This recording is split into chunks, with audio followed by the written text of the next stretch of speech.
Welcome all, Papa G here.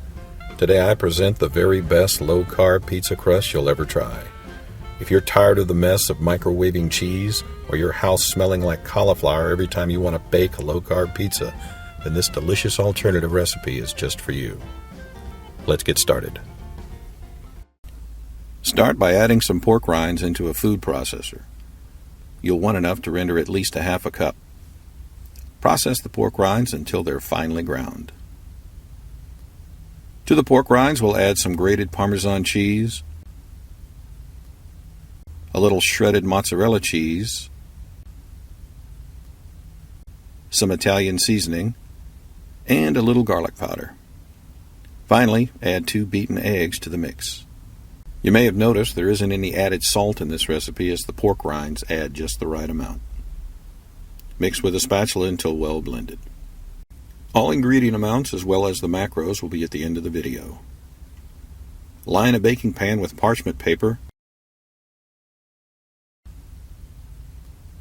and pour the mix onto the center of the pan.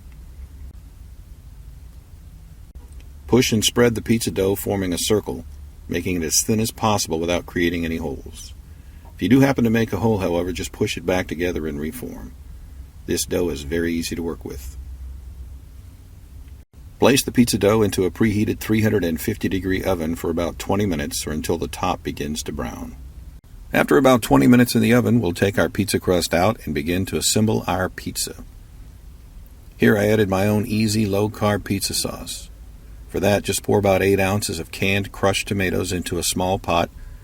Add half a teaspoon each of salt, pepper, garlic powder, dried oregano, Italian seasoning, and about 2 drops of Easy Sweets.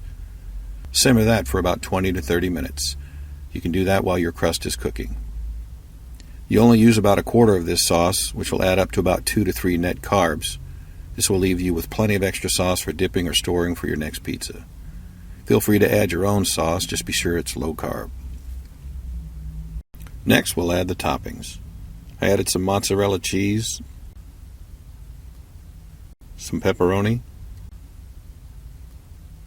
a little more mozzarella, a little red pepper flakes, Papa G likes it spicy, and finish off with some dried parsley. Be as creative as you like with your own toppings.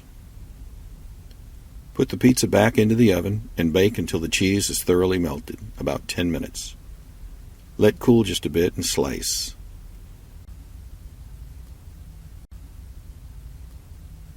The texture and the taste will rival any standard pizza.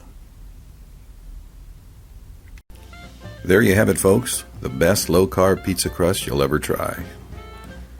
Thanks for watching. I hope you enjoyed this video. If you did, please like and subscribe, and we'll see you next time.